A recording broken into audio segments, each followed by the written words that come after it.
Un avion de combat ukrainien survole des terres agricoles au nord de la région de Donetsk. Le front a été repoussé 50 km plus loin, mais l'été dernier, il n'était qu'à 10 km de ces champs qui ont été régulièrement bombardés. Tous nos champs, regardez, 1, 2, 3, ils sont tous jonchés de missiles et de roquettes qui se sont écrasés. On ne sait même pas de quel type de munitions il s'agit. Regardez, j'ai trouvé ce morceau de shrapnel sans même me rendre dans le champ. Celui-là a explosé, mais des morceaux qui n'ont pas explosé peuvent être n'importe où. Ils viennent des bombes à sous-munitions. Par là-bas sur la droite, on a trouvé un conteneur de bombes à dispersion, plein de mines antipersonnelles. Dans la ferme où travaille Victor Oubanets, il n'y a pas eu de moisson l'automne dernier. La seule activité de l'entreprise ces jours-ci, c'est d'aider les autres fermiers à nettoyer le peu de récoltes qu'ils ont réussi à rentrer, une activité qui devrait bientôt toucher à sa fin. Tout est à l'arrêt, l'agriculture s'effondre, les revenus s'effondrent, les gens sont de plus en plus pauvres, il y a zéro développement. Pourtant ici, la propriété et ses équipements sont intacts. Les fermiers vont perdre une année, mais les exploitations pourraient survivre. Dans la région de Kherson, ravagée par l'occupation russe, les perspectives sont plus sombres. Vous allez voir beaucoup de ruines le long de la route. Il n'y a pas une maison indemne dans ce village, et certaines sont complètement détruites. Volodymyr Zayets nous conduit à ces champs. On dirait que les gars ont trouvé quelque chose.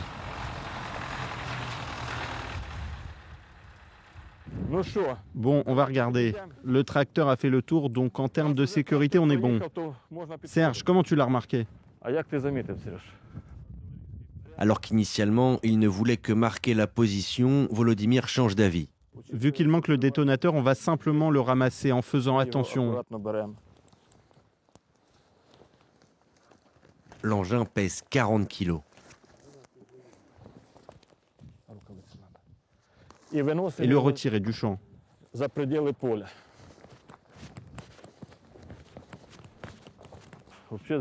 C'est moi qui aurais dû conduire le tracteur. Fais gaffe.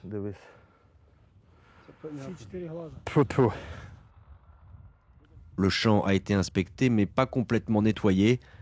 Volodymyr met des rubans blancs là où il y a des munitions non explosées qui ne peuvent pas être transportées. Les tracteurs les contournent. Si nous ne labourons pas les terres là où nous pensons qu'il y a moins d'objets dangereux, alors 2023 sera une année blanche. À Vissokopilia, la ville la plus proche, la mère s'inquiète. Volodymyr est un ami, elle n'aime pas le savoir dans les champs, près d'engins explosifs. Écoutez, c'est une personne parfaitement raisonnable, mais les circonstances le forcent à agir de la sorte. Je l'ai appris seulement aujourd'hui et je ne suis pas contente. Il loue des terres qu'il cultive, vous comprenez, et les propriétaires demandent « Quand allez-vous nous payer ?» C'est comme si on vivait dans des mondes différents. Bon, j'y vais. Oh mon Dieu.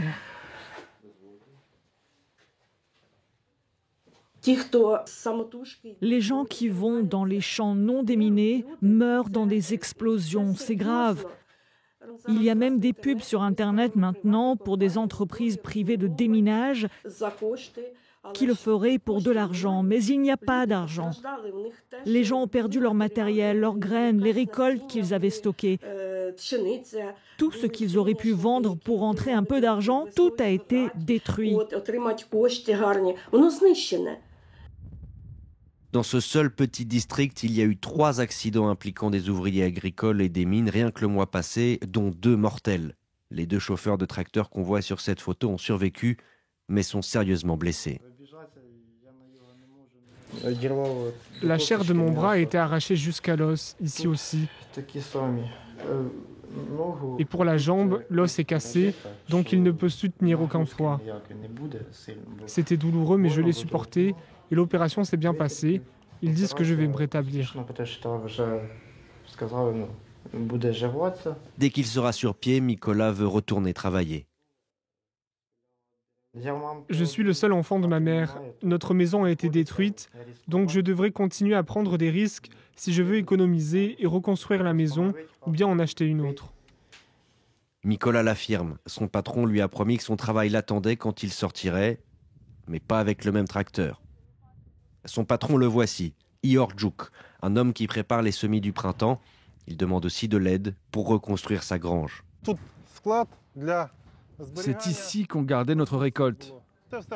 Tout a été détruit après que nos soldats ont libéré la zone. Ihor considère qu'à peu près 40% de ces terres seront cultivables au printemps. Il espère pouvoir faire mieux et continue donc d'inspecter lui-même ses champs avec les moyens du bord. Ici, des éclats d'obus. Il veut nous montrer quelque chose qu'il a trouvé plus tôt. Ce sont des mines anti-chars, elles sont armées. Vous roulez là-dessus et c'est fini. Et regardez comment elles sont alignées jusqu'à l'autre bout du champ. Dans un autre champ, Ihor brûle les cultures non récoltées. Il dit qu'en plus de fertiliser les sols, cela aidera à déceler plus facilement les objets, les engins, les munitions russes qui ralentissent le secteur agricole ukrainien, le poumon économique du pays en temps de paix comme en temps de guerre.